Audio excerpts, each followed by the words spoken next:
Hello, good evening, Tribuners. Welcome back with me, Mutiara, in Indonesian News of Tribun Lampung. We will present you an updating and interesting information from every place in Indonesia. And here, the complete news. Suspected terrorist in Sukoharjo Regency is a doctor.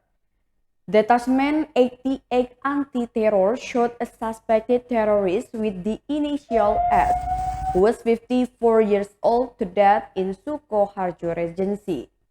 S, who was arrested on Bekonang Sukoharjo Street, Dukuh Cendono, Sugihan Village, Bendosari District, on Wednesday, March 9, 2022, turned out to be a doctor. Meanwhile, his house is located in a large housing estate in Gayam Village, Sukoharjo District. From the observations of TribunSolo.com, Thursday, 10 March 2022, in the afternoon, the house of the suspected terrorist looked deserted and had no activity. The house on the side of the road has a white fence with many flowers and plants planted in front of the fence. On the terrace of the house, which is quite spacious, is parked a 125cc Honda Charisma motorcycle. Then there is a white long bench placed on the west side of the main door of the house. On the window there is a plaque that reads Dr. S. Underneath, his practice hours are listed at 6 o'clock until 8 o'clock a.m. and 5 o'clock p.m. until 8 o'clock p.m. Head of the Neighborhood Association, Bambang Pujana Eka Warsono, explained that since the information about the arrest and the shooting, the house was quiet. As far as, according to him, he worked as a doctor. Throughout his medical practice, Bambang himself had never seen a crowded as practice. Even though he works as a doctor, according to Bambang, the figure of S is known as antisocial. He never socialized with the local resident. Bambang didn't know the reason why S never socialized. He also never asked the person concerned.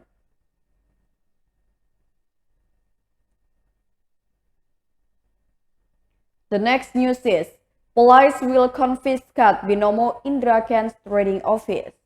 The police will confiscate all the assets of Indra Kusuma alias Indra Kents, which he bought from Binomo's trading results. This was conveyed by Kanit 5 Sub-Directorate 2 of Banking, Director of Special Economic Crimes Indonesian National Police Criminal Investigation Agency, Kampolkarta, during the Ise-Izur of Indra Kents assets on Bilal Ujung Street, East Medan on Thursday, March 10, 2022. He emphasized that the police would confiscate all of Indra Kents' assets generated from Binomo trading. Karta explained that currently officers have confiscated a number of assets belonging to Indra Kents in Medan City. Previously, the police again confiscated one of the assets belonging to Indra Kusuma alias Indra Kents, who claimed to be a super rich or crazy rich person in Medan City. One of these assets is a building and land which was used as a Binomo trading office by Indra Kents. The confiscated office is located on Bilal Ujung Street, number 219, district of East Medan.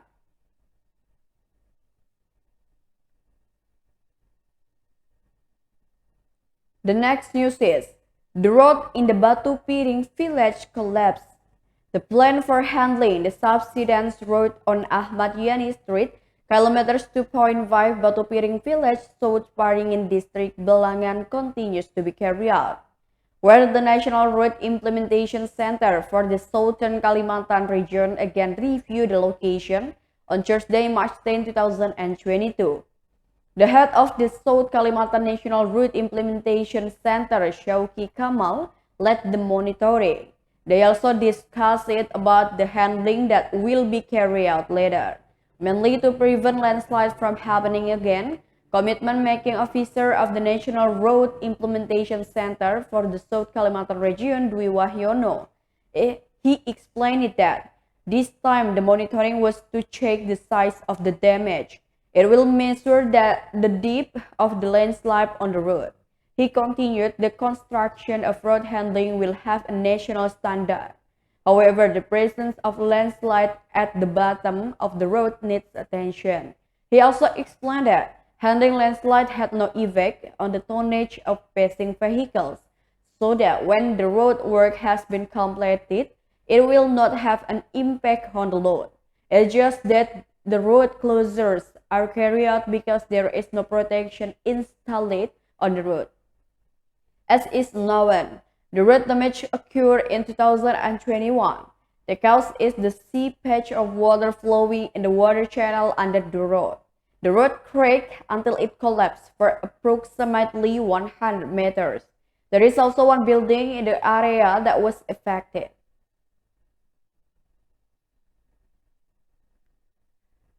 The next news comes from Maros. A number of drivers queue for hours to get diesel fuel. A number of truck drivers have complained about the scarcity of diesel fuel at a number of public filling stations or gas stations in Maros. As a result, a number of trucks had to queue at the gas station to get diesel fuel. Even the truck drivers have to be willing to heat up, occasionally go out to check the availability of diesel.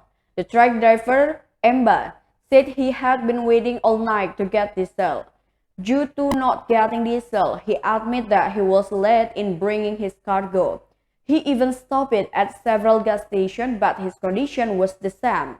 Meanwhile, the Butu Toa gas station manager Zainal Hussein said that Pertamina had restricted the delivery of diesel fuel to each gas station for 4 days. He said that usually 24 kiloliters of diesel is used up in a day. Zainal also mentioned that there are other alternatives besides using diesel, it is just that the price is more expensive.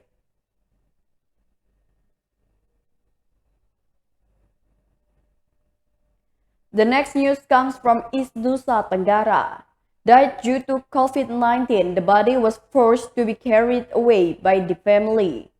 The confiscation of bodies has occurred again in East Sumba Regency, East Nusa Tenggara. The family forcibly brought the body home even though the hospital declared the patient had died from COVID-19. The body with the initials SAQ, who was 40 years old, was taken by his family when he was about to be treated by the emergency unit of the Umbura Rameha Waingapu Regional General Hospital on Thursday afternoon, March 10, 2022. Director of the Umbura Rameha Waingapu Regional General Hospital, Dr. Rudy Damanik, through the head of services, Petrus Domuwora, said the patient's body was forcibly taken home by the family at around 5 p.m. At the time, the patient, who was a resident of one of the village in the Waingapu City district, was positive for COVID-19 based on rapid antigen examination. He said, in accordance with hospital medical treatment standards, a rapid antigen examination was carried out with positive result. Furthermore, the TCM examination was continued with positive result as well. However, the officer has not been able to publish the result because the complete identity in the form an identity card has not been given by the family to the hospital. When it was taken forcibly, the family even took the body out using an ambulance from the Al Jufri Foundation through the front gate of the hospital. In fact, the ambulance route should be through the side gate. He said officer had tried to provide understanding to the family, but ignored it. A member of the East Sumba COVID-19 Acceleration and Handling Task Force, John Kertel Noni, confirmed the incident. His party is trying to coordinate with related parties for further handling.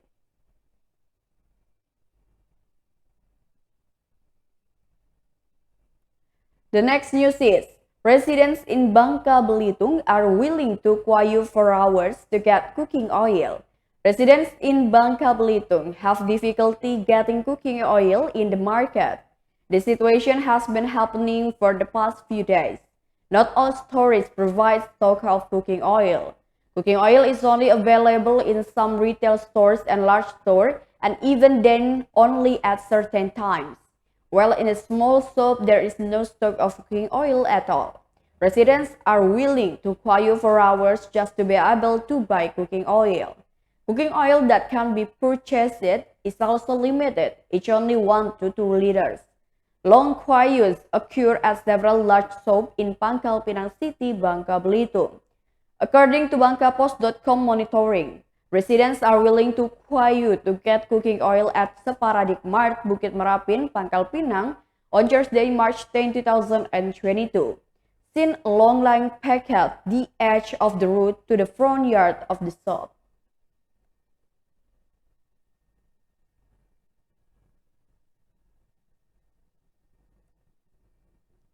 The last news is, Daus Mini's car caught in police raid. Artist Daus Mini alias Ahmad Firdaus was caught in a raid by the police precision pioneer team at the Depok Metro Resort on Thursday, March 10, 2022 in the morning at around 12 o'clock a.m. The car he was driving was found to have violated a number of rules, ranging from using fake plates to improperly placed strobe lights and sirens. A member of the precise pioneer patrol team at the Depok Metro Resort, First Police Brigadier Lungit Jati, said that his team, who were patrolling Margonda Street Raya, were overtaken by a car driver using a strobe light and siren. Officers initially thought the car user was an official. However, upon closer inspection, it turns out that the car used a black plate and not a red one. Knowing this, the pioneer team immediately chased the car and asked the driver to stop the vehicle. After that, the officer checked the completeness of the vehicle documents, and it was found that the car was owned by the artist Daus Mini. Officers also found that the license plate of the vehicle Daus Mini was fake. For this violence, the pioneer team led the driver of the car to detect criminals from the Depok Metro Reserve Police for follow-up.